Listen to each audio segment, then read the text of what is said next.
Vamos fazer a leitura então da palavra de Deus, João capítulo 6, versículo 57, e também Lucas capítulo 2, versículo 7. João 6,57 diz: assim como o Pai que vive me enviou, igualmente eu vivo pelo Pai.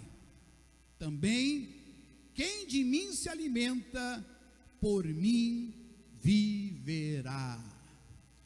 Lucas capítulo 2, versículo número 7 diz assim: e deu à luz seu filho primogênito, e envolveu em panos, e deitou numa manjedoura, porque não havia lugar para eles na estalagem. Ore comigo. Deus eterno, estou aqui nesse momento pedindo a tua direção, a tua graça, a sabedoria, meu Deus, que vem do alto, para que estas palavras, meu Deus, tenham o curso que tu deseja que tenha na vida de todos os meus irmãos que aqui estão, e de todos aqueles que ainda, Senhor, vão entrar em contato com esta palavra, com este vídeo, aqueles também, meu Deus, que estão lá nas suas casas ou em outros lugares que nos acompanham. Em nome de Jesus Cristo eu te peço e eu te agradeço, meu Deus, muito obrigado, amém, graças a Deus. Sente-se, meu querido e minha querida irmã, e fique atento ao que Deus quer falar ao seu coração. Um dos problemas que limitam o nosso crescimento espiritual é pensarmos que a nossa salvação se consolida na graça. Preste atenção para que você consiga entender o conceito, a verdade que Deus quer te ensinar. Por que digo isso? Porque sob o guarda-chuva da graça, muita coisa é mal compreendida. Qual é o conceito de graça mais popularizado? É um favor imerecido. Mas não é um favor, é o favor.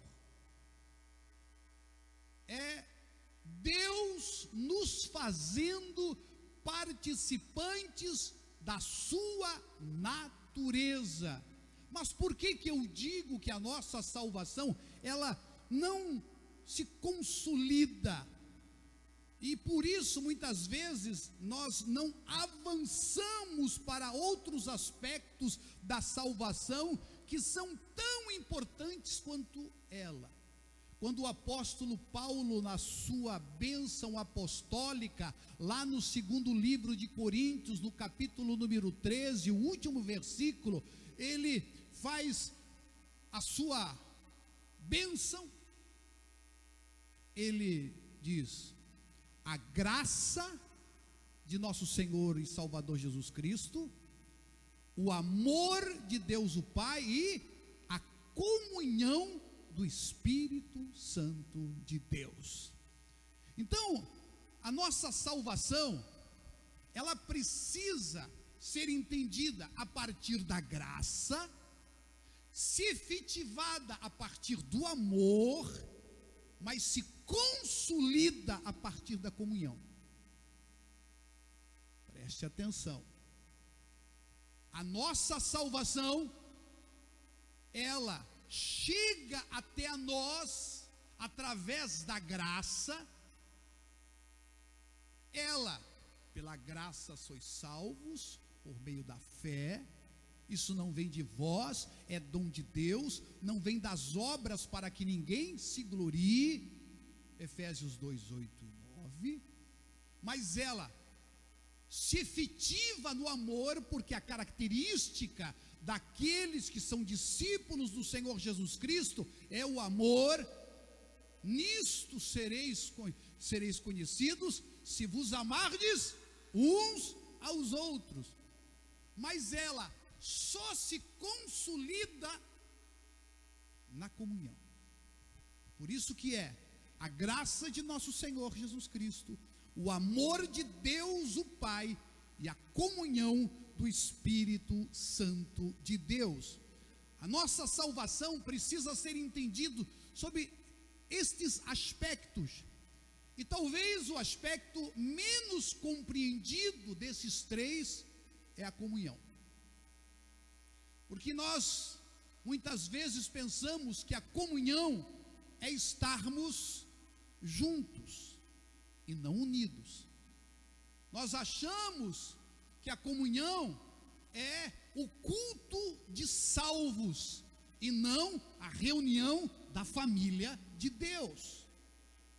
Achamos que a comunhão se efetiva apenas e tão somente em rituais e não efetivamente no amor demonstrado dentro de uma relação íntima, profunda, aonde nós nos entregamos uns aos outros para abençoar a todos como um corpo faz.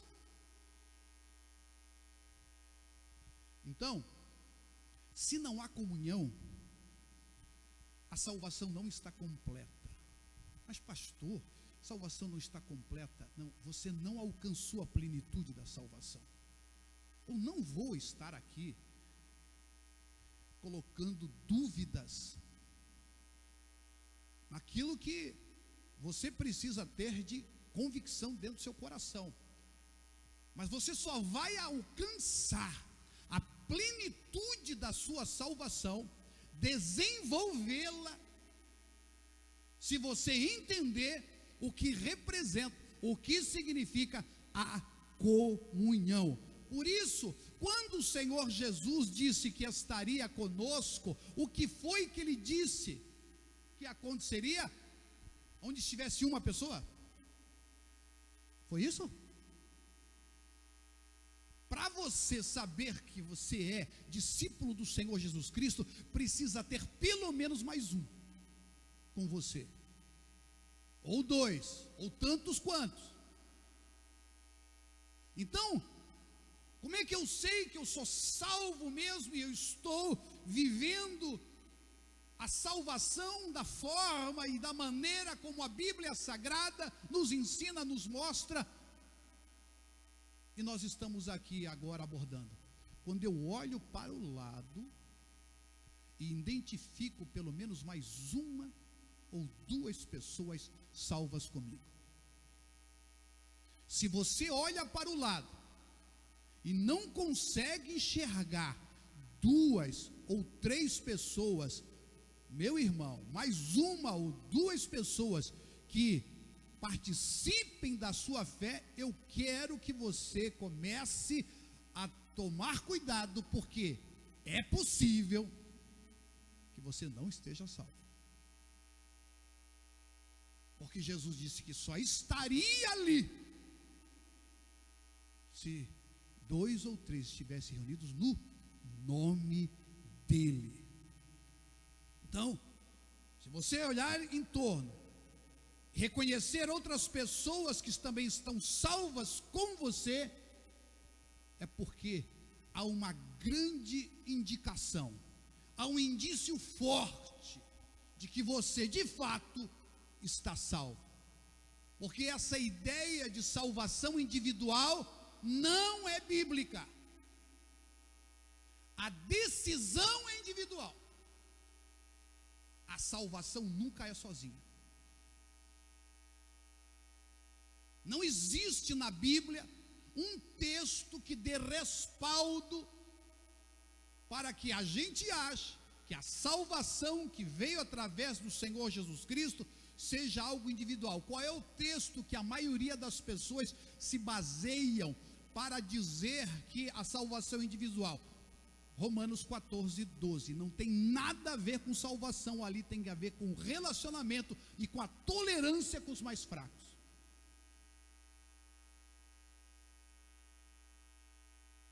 Então, eu preciso entender a minha salvação dentro dessa perspectiva, desse aspecto, porque a graça não a garantia da salvação do indivíduo. A graça é a garantia da salvação da relação. A primeira relação que a graça vem restaurar era a sua com Deus. Depois é a relação sua com a sua família. Depois é a relação sua com as pessoas que te cercam da igreja, a igreja do Senhor Jesus Cristo. Depois a sua relação com as pessoas em torno. Depois a sua relação com a sociedade, com o governo, a sua relação com a natureza. Deus vem nos trazer a salvação para restaurar as nossas relações. Se isso não acontece, é possível que esta graça que você acha que está vivendo não seja graça, na verdade seja uma desgraça, porque aborda só o seu individualismo egoísta.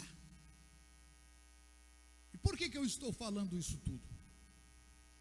Porque nesses últimos tempos, Deus tem, através de tudo o que está acontecendo, permitido algo que nessa correria do dia a dia muitas vezes não era possível. Essa pandemia nos confinou dentro de casa, uma grande parte, e em alguns lugares ainda continua. E ali nós precisamos de novo, porque tinha algumas pessoas que não, porque não sabiam o valor, ou não porque não queriam, mas porque não tinham compatibilidade de horários, nem fazer uma refeição juntos durante o dia. E não era uma e nem duas pessoas. Talvez aqui mesmo dentro, nessas dezenas de pessoas, tinha pessoas, tinha irmãos que não conseguiam durante a semana ou durante o dia fazer uma refeição juntos. Eu quero aqui te desafiar a nós aprofundarmos essa questão da comunhão a partir daquilo que Jesus Cristo veio restaurar e restabelecer: o conceito de mesa. O conceito de mesa. Porque quando Deus quis salvar o seu povo no Antigo Testamento, Ele não convocou um culto, Ele fez um jantar. Ele fez as famílias se reunirem em torno de uma mesa.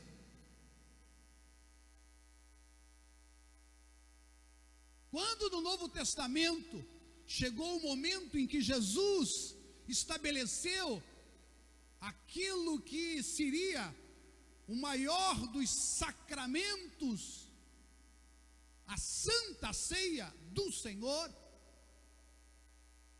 Ele não convocou um culto. Quando Ele estava pronto para enfrentar a cruz, Ele não convocou um culto, Ele convocou uma ceia. E Ele disse: eu desejei ardentemente comer convosco esta ceia. Então, quando nós olhamos para a Bíblia Sagrada e nós entendermos o conceito de mesa, do que representa a mesa, e quando eu falo em mesa, você precisa também fazer a ligação com comunhão. O Senhor estabeleceu a ceia. E aí, quando a gente começa a ler a palavra de Deus, quando o pecado aconteceu, a gente fica imaginando, porque quando se fala em pecado, irmãos, quando se fala em pecado, qual é o primeiro ato que vem à nossa cabeça? Seja sincero, é o sexo. O O sexo é aquilo que parece estar mais ligado, como se o pecado de Adão e Eva tenha acontecido numa cama, como se a queda do homem se deu a partir de um encontro fortuito de Adão com uma bonitona lá no lugar do seu trabalho, ou Eva seduzida por um Ricardão, sucumbiu ao pecado e caiu no pecado sexual. Mas a Bíblia não diz que a queda do homem se deu na cama. A queda se deu na mesa. O que eles estavam fazendo? O que aconteceu na hora da queda? Ali começou a distorção da ideia de comunhão, e ali começou a distorção da ideia de mesa. O pecado, quando entrou no mundo, entrou na hora de uma refeição. Não entrou num quarto de motel. Não entrou numa boate, num bar, numa danceteria, num prostíbulo. Quando o pecado entrou na hora da refeição. E sabe qual foi a grande característica do momento da queda? Que Jesus inverteu na Santa Ceia? Porque a mulher olhou para a árvore, desejou, tomou dela, comeu e depois partiu e deu para o seu marido, diz a Bíblia Sagrada. Foi numa refeição.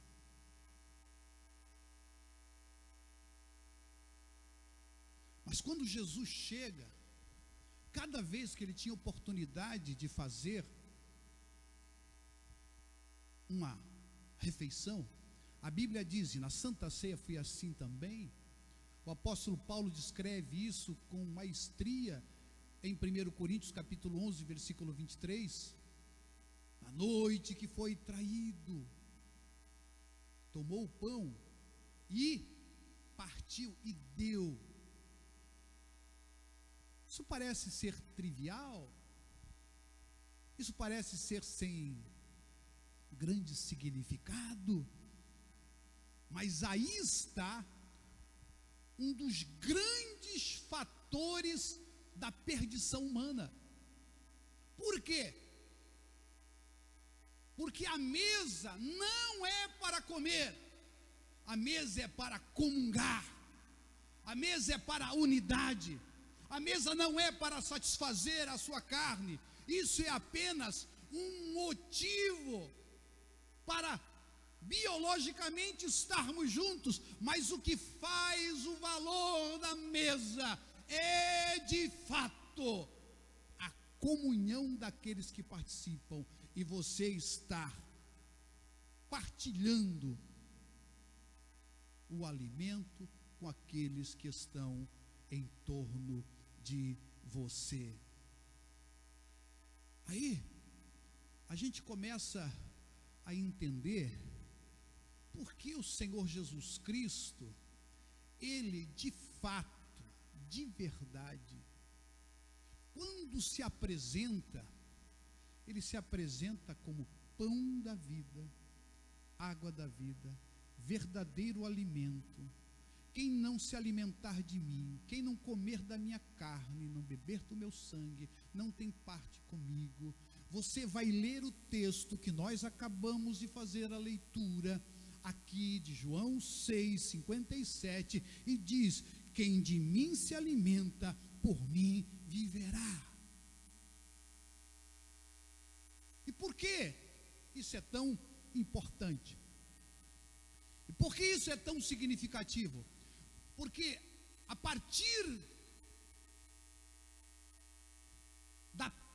dúvida do significado da mesa, tudo em nossa vida ficou comprometido. Tudo. A partir desse momento em que a mesa foi pervertida, em que a mesa foi violada, em que a mesa se transformou apenas num lugar para o homem alimentar o seu próprio desejo, as suas próprias carências, a sua própria vontade, ali naquele momento, tudo passou a ter outro tipo de significado. Agora, tudo que a gente faz é para alimentar os nossos desejos. Nós transformamos tudo num grande coxo.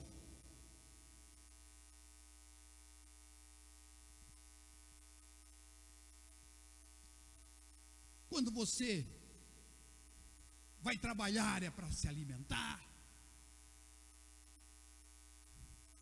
Quando você se relaciona sexualmente é para se satisfazer.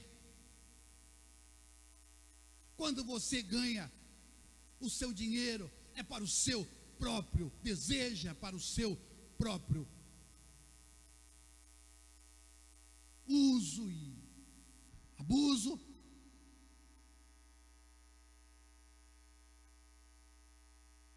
Sabe por quê? Porque a partir da mesa, se a gente não tem a ideia verdadeira do que significa mesa, e mesa, eu estou de novo fazendo a conexão, é comunhão, é nós estarmos interessados na satisfação e no benefício do outro, e não na sua própria. Aí a gente começa a entender, porque às vezes, irmãos, a gente pensa que a história do Senhor Jesus é uma história que aconteceu assim, no acaso, os detalhes não são tão importantes. Mas a Bíblia diz no livro de Gálatas que Jesus veio na plenitude dos tempos, ele veio na hora certa. A Bíblia Sagrada diz que havia um recenseamento. José precisou ir até a sua cidade, e lá ele chegou, tudo lotado. É caso isso. E o único lugar que Jesus tinha para ser colocado era o quê? Uma manjedoura. O que é uma manjedoura, igreja? O que é uma manjedoura? A mesa dos animais. Mais conhecido como coxo. Você acha que foi acaso?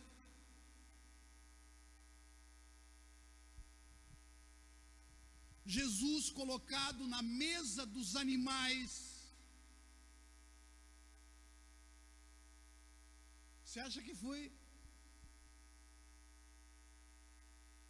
fruto de circunstâncias do momento? Irmãos, isso tudo foi planejado para que você entenda uma verdade profunda e significativa, que se você não entender, você não avança na sua fé, você não evolui, você não cresce.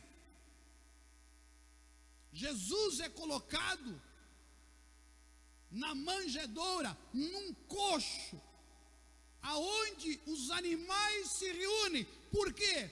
Porque nós, como seres humanos, a partir da queda, vivemos como animais, só para satisfazer as nossas vontades, os nossos desejos, os nossos anseios.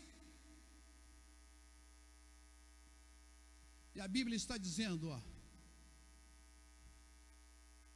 vocês precisam ressignificar a mesa. Vocês precisam ressignificar o momento do alimento de vocês. Porque senão, vocês vão continuar com a sabedoria que Tiago chama de terrena, animal e diabólica. É essa sabedoria que está levando o mundo a essas crises constantes, porque a única coisa que o homem busca, quando ele não entende a mesa, a comunhão, o que Deus veio fazer em Cristo Jesus, que é restabelecer a partir da mesa, por isso a ceia, um novo significado para tudo que você faz, a partir da sua mesa. Eu acho extraordinário o texto de Tiago, porque ele diz assim lá em sua carta, sua epístola, capítulo 3, versículo 14 e 16: mas se tendes amarga inveja e sentimento faccioso em vosso coração, não vos glorieis nem mintais contra a verdade. Essa não é a sabedoria que vem do alto, mas é a terrena, animal e diabólica. Pois onde há inveja e sentimento de divisão, de partido, sentimento faccioso, aí há confusão e toda espécie de coisas ruins. A NVI optou pela palavra, ou pela a junção da palavra ambição egoísta, mas a palavra ali é ereteia. Onde há divisão, partido,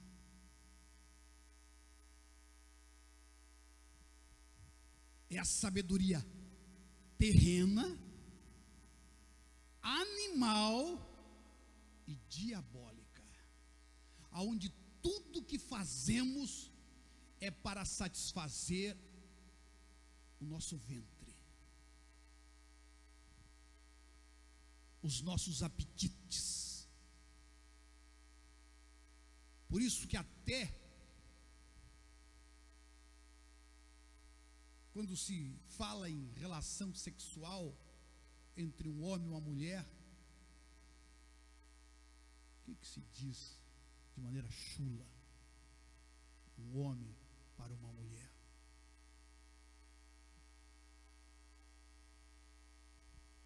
Deixo para você refletir isso. Sabe por quê? Porque tudo que se pensa a partir do pecado e da perversão da mesa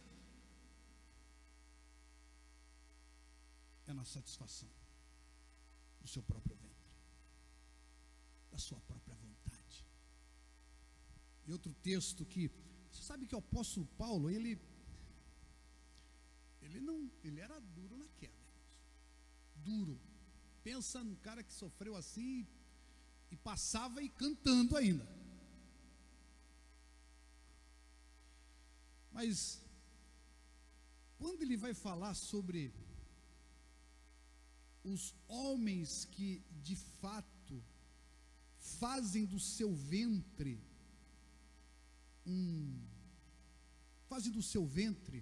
um Deus, lá no capítulo 3, versículo 18, eu quero ler o versículo que vem antes, para a gente chegar no 19, Filipenses 3, 18 e 19. Filipenses 3, 18 diz assim: porque muitos há, dos quais muitas vezes vos disse, e agora também digo, chorando. O apóstolo Paulo está, eu vou dizer algo para vocês, e quando eu falo isso, eu falo chorando, triste, que são inimigos da cruz de Cristo.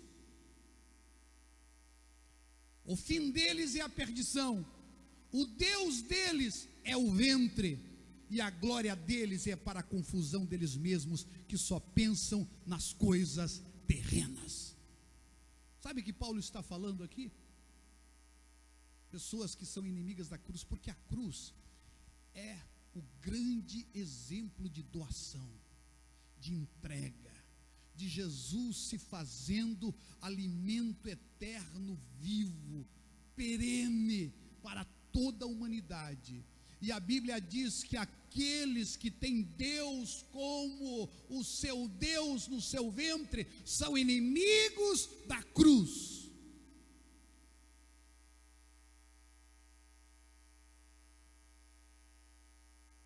Meus irmãos, nós precisamos rever urgentemente o sentido da mesa, da comunhão, do momento das refeições da nossa casa, a partir da nossa casa, a partir da nossa espiritualidade, porque, queridos e queridas, muitas vezes nós vivemos uma religiosidade de ventre, trabalhamos para nós, porque só pensamos nas nossas próprias necessidades, nos relacionamos para nós, porque quando a relação começa a ter problemas, nós simplesmente dispensamos e vamos procurar outra relação, até vamos à igreja, fazemos culto para sermos abençoados e não para sermos abençoadores. Sabe por que isso tudo acontece? Sabe? Porque a mesa está sem significado. Porque a gente acha que a salvação se consolida na graça e no amor que muitas vezes as pessoas não têm como identificar, a não ser na comunhão. Isso é tremendamente significativo. Por isso, o Senhor Jesus, quando identificou o traidor, Ele não disse que o traidor seria aquele que eu venderia por 30 moedas. Nem quando perguntaram para ele: Senhor, quem é que vai te trair? Como é que é isso? O Senhor não disse: ele vai vender, ele é um ladrão. Não, aquele que mete a mão comigo no prato, porque ele não entendeu o significado de mesa. Então tudo tem vazão. Quando a mesa se torna para comer apenas e não para comunhão, tudo se perde. Quando o único interesse de nós chegarmos em uma mesa é para comermos, nós ainda não entendemos o que significa comunhão. Por isso, eu não sei como é que vai ser o céu. A Bíblia dá várias descrições e a gente pode fazer várias ilações. Tem uns que acham que nós vamos morar tudo numa grande mansão, outros que vão ter muitas mansões. Tem alguns até que, dependendo de como foi aqui, vai ter um condomínio diferenciado, com fundos para o rio da água da vida e a frente para o trono do Deus Todo-Poderoso. Então tem essas ideias assim, sabe? Não sei como é que vai ser. Só sei que será extraordinário e nós não conseguimos alcançar com a nossa capacidade humana. Mas tem uma coisa que nós temos certeza que vai acontecer. Vai ter uma mesa.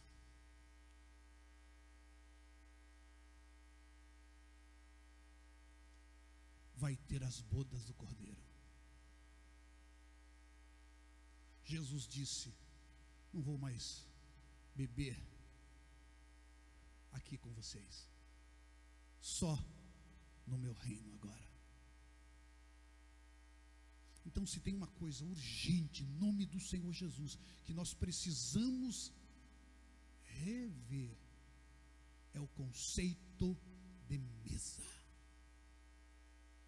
E aí, começarmos a imaginar e pensar, como é que está sendo, de fato, a minha mesa?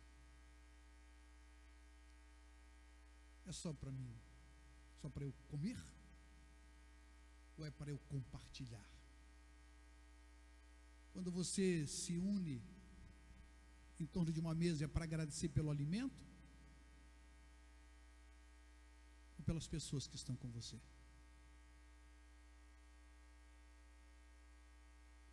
Que dá significado à sua mesa? É aquilo que está sobre ela ou aqueles que estão em torno dela? Por isso,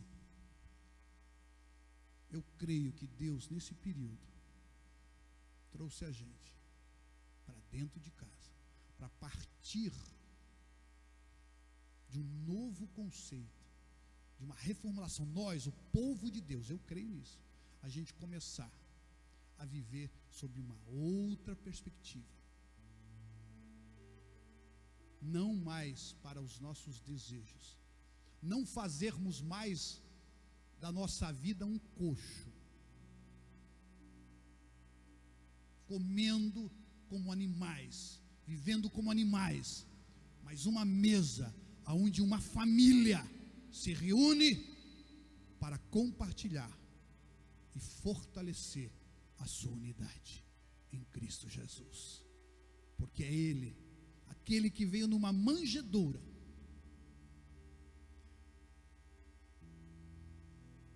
na mesa dos animais, se ofereceu como alimento, para que quando nós comermos dele, vivamos por ele e tenhamos nele o exemplo para a nossa vida, olhando para ele, autor e consumador da nossa fé.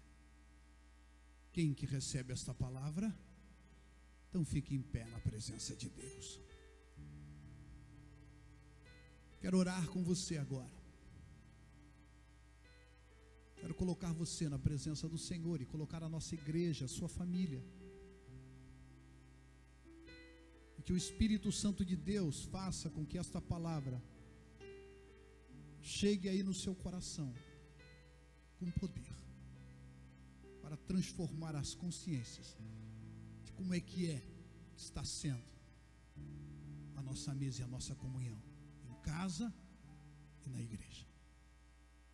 Ore comigo. Deus eterno Pai, obrigado, Senhor, por esta noite. Obrigado, meu Deus, porque Tu tem nos dado a oportunidade de refletirmos em tão grande tema. Ah, Senhor, eu sei, somos a Tua família. Tu não estás, Senhor bendito, em busca de culto bom. Tu veio resgatar a Tua família, Senhor. Tu veio resgatar os Teus filhos e filhas, para que juntos estejamos em comunhão. Meu Deus, abençoa essa gente, Pai, que esta palavra possa de fato frutificar e produzir todos os frutos necessários, para que as famílias, as pessoas, as relações sejam abençoadas. Em nome de Jesus Cristo eu te peço, e eu te agradeço. Muito obrigado. E todos digam amém, digam graças a Deus.